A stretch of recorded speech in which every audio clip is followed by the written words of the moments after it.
अगर बिहार में शराब फिर से चालू होती है तो यह सिर्फ एक सरकारी फैसला नहीं होगा, यह सामाजिक परिवर्तन की एक नई शुरुआत या फिर पुराने जख्मों का दोबारा खुलना भी हो सकता है। बिहार की राजनीति में शराबबंदी हमेशा से एक भावनात्मक और विवादास्पद मुद्दा रही है। एक तरफ नीतीश कुमार की छवि सुधारक मुख्यमंत्री की रही, जिन्होंने महिलाओं के आंसू पोंछने के लिए शराबबंदी लागू की।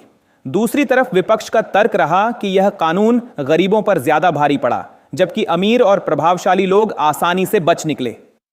अगर आप गांवों में जाकर किसी चौपाल पर बैठेंगे तो वहां आपको इस मुद्दे पर सैकड़ों कहानियां सुनने को मिलेंगी।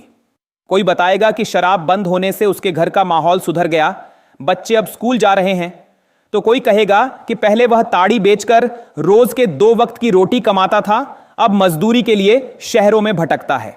शराबबंदी ने बिहार को 2 हिस्सों में बांट दिया, एक हिस्सा जो राहत महसूस कर रहा है और दूसरा हिस्सा जो इस प्रतिबंध से टूटा हुआ है। अगर सरकार इसे फिर से चालू करने का फैसला करती है तो सबसे पहले जरूरत होगी जवाबदेही और पारदर्शिता की। पहले की गलतियां दोहराई न जाएं। हर ब्लॉक, हर वार्ड में शराब बिक्री पर नियंत्रण के लिए निगरानी समितियां बनानी होंगी। हर दुकानदार का लाइसेंस पब्लिक पोर्टल पर दर्ज होना चाहिए ताकि लोग जान सकें कि कहां बिक्री कानूनी है और कहां अवैध। इसके साथ साथ सरकार को शराब से होने वाली कमाई का उपयोग स्पष्ट रूप से दिखाना होगा, जैसे कि शराब से मिलने वाला टैक्स सीधे स्कूलों, अस्पतालों और महिला सशक्तिकरण कार्यक्रमों में जाएगा। अगर जनता को यह भरोसा मिला कि यह पैसा राज्य के विकास में लग रहा है तो विरोध की आवाजें भी धीरे धीरे कम होंगी। दूसरी बड़ी जिम्मेदारी है शिक्षा और जागरूकता की। शराब अगर खुलेगी तो समाज को यह भी समझाना होगा कि सीमा में रहकर सेवन ही सुरक्षा है। बिहार के गांवों में आज भी लोग शराब को या तो पाप समझते हैं या फिर आदत, लेकिन असली सुधार तब आएगा जब लोग शराब को समझदारी से देखेंगे, नशे के रूप में नहीं बल्कि जिम्मेदारी के रूप में। तीसरी चुनौती है राजनीतिक उपयोग। चुनावी मौसम में शराब का वितरण पहले से ही एक गुप्त हथियार रहा है। अगर शराब चालू होती है और उस पर नियंत्रण नहीं रहा तो इसका सीधा असर चुनावी प्रक्रिया पर पड़ेगा। इसलिए राज्य निर्वाचन आयोग को भी इस नई स्थिति में तैयारी रखनी होगी। आर्थिक दृष्टि से देखें तो यह फैसला बिहार के राजस्व को बड़ा सहारा दे सकता है। अभी राज्य शराबबंदी के कारण हर साल करीब 5,000 से 7,000 करोड़ रुपए का नुकसान झेल रहा है। पड़ोसी राज्यों जैसे झारखंड और यूपी में शराब की बिक्री से जो पैसा आता है उसका एक हिस्सा सीमावर्ती बिहार जिलों से ही जाता है, यानी बिहारवासी वहां खरीदते हैं और टैक्स दूसरे राज्य को मिलता है। अगर बिहार में शराब चालू होती है तो यह पैसा यहीं के विकास में लगाया जा सकेगा, लेकिन साथ ही यह भी याद रखना होगा कि आर्थिक फायदा कभी सामाजिक नुकसान से बड़ा नहीं हो सकता। अगर लोगों में नशे की प्रवृत्ति फिर से बढ़ी तो अपराध, घरेलू हिंसा और सड़क हादसे भी बढ़ सकते हैं। इसलिए सरकार को शराब चालू करने से पहले नशा मुक्ति कार्यक्रमों को मजबूत करना चाहिए, जैसे हर पंचायत में काउंसलिंग सेंटर खोलना, युवाओं के लिए खेल और सांस्कृतिक गतिविधियों को बढ़ावा देना और स्कूलों में शराब के दुष्प्रभाव पर पाठ्यक्रम शामिल करना। यह फैसला आने वाले कुछ हफ्तों में लिया जा सकता है। सूत्रों के अनुसार नीति आयोग की एक रिपोर्ट सरकार को सौंपी गई है, जिसमें सुझाव दिया गया है कि पूर्ण प्रतिबंध की जगह नियंत्रित व्यवस्था बेहतर विकल्प हो सकती है। यानी शराबबंदी पूरी तरह हटेगी नहीं, लेकिन सीमित रूप में सख्त नियमों के तहत बिक्री की अनुमति दी जा सकती है। अब सवाल यह है, क्या जनता इसके लिए तैयार है?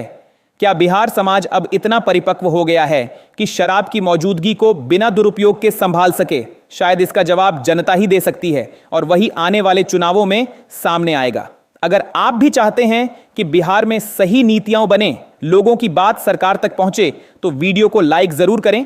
आपका एक लाइक इस आवाज को आगे बढ़ाता है। और अगर आप नए दर्शक हैं तो चैनल को सब्सक्राइब कर लीजिए, ताकि जब बिहार सरकार इस मुद्दे पर अंतिम फैसला ले तो सबसे पहले सच्ची और निष्पक्ष जानकारी आपको यहीं मिले। याद रखिए, यह सिर्फ शराब का मुद्दा नहीं है, यह बिहार की पहचान का सवाल है।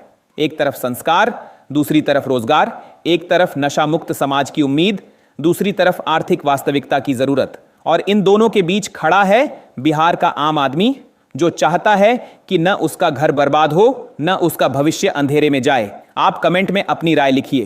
क्या बिहार में शराब चालू होनी चाहिए या नहीं? आपकी राय इस बहस की असली ताकत है। अगर बिहार में शराब चालू होती है तो सरकार को कई पहलुओं पर सोचना होगा। पहला, सामाजिक नियंत्रण, ताकि शराब का गलत उपयोग न हो। दूसरा, राजस्व नीति, जिससे टैक्स का पैसा राज्य के विकास में लगाया जा सके। तीसरा, स्वास्थ्य और शिक्षा अभियान, ताकि लोग समझ सकें कि शराब का सेवन सीमा से बाहर न जाए। राजनीतिक तौर पर देखें तो यह फैसला बड़ा रिस्क भी है। नीतीश कुमार और उनकी सरकार के लिए शराबबंदी उनकी पहचान रही है। अगर यही नीति बदलती है तो इसका असर जनता की धारणा पर भी पड़ेगा।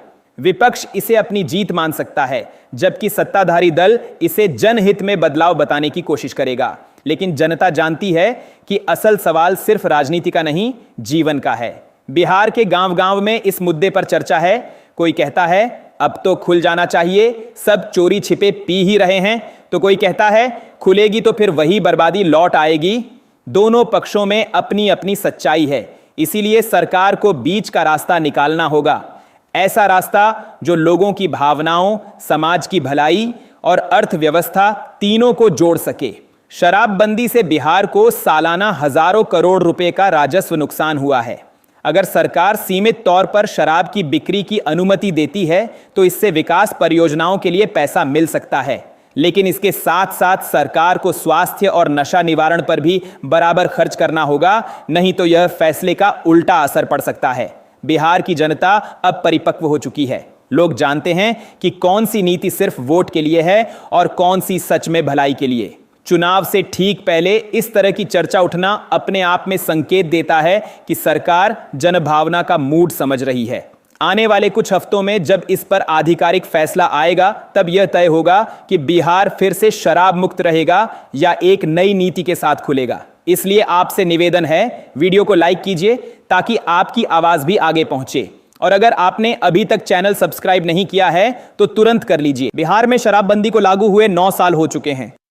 2016 में नीतीश कुमार की सरकार ने यह ऐतिहासिक फैसला लिया था कि पूरे राज्य में शराब की बिक्री, खरीद और सेवन पर पूरी तरह रोक होगी। उस समय इस फैसले को महिलाओं ने खुले दिल से स्वागत किया था। उम्मीद थी कि अब घरों में झगड़े कम होंगे, पति की कमाई शराब में नहीं जाएगी और समाज एक नई दिशा में आगे बढ़ेगा। शुरुआत में असर भी दिखा। कई गांवों में घरेलू हिंसा कम हुई, कई परिवारों में शांति लौटी। लेकिन वक्त के साथ साथ हालात बदलते चले गए। लोगों ने शराबबंदी का रास्ता तोड़ने के नए तरीके ढूंढ लिए। बाहर के राज्यों से चोरी छिपे शराब आने लगी और अवैध तरीके से बनने वाली जहरीली शराब ने सैकड़ों जिंदगियां लील लीं। पुलिस और प्रशासन पर सवाल उठने लगे कि आखिर प्रतिबंध के बावजूद यह धंधा कैसे चल रहा है। कई गरीब परिवार इस कानून के जाल में फंस गए। कोई मजदूर पकड़ा गया, कोई रिक्शा चालक जेल भेजा गया, जबकि असली कारोबारी अक्सर बच निकलते रहे। समाज में डर का माहौल बना, लेकिन सुधार उतना नहीं जितनी उम्मीद थी।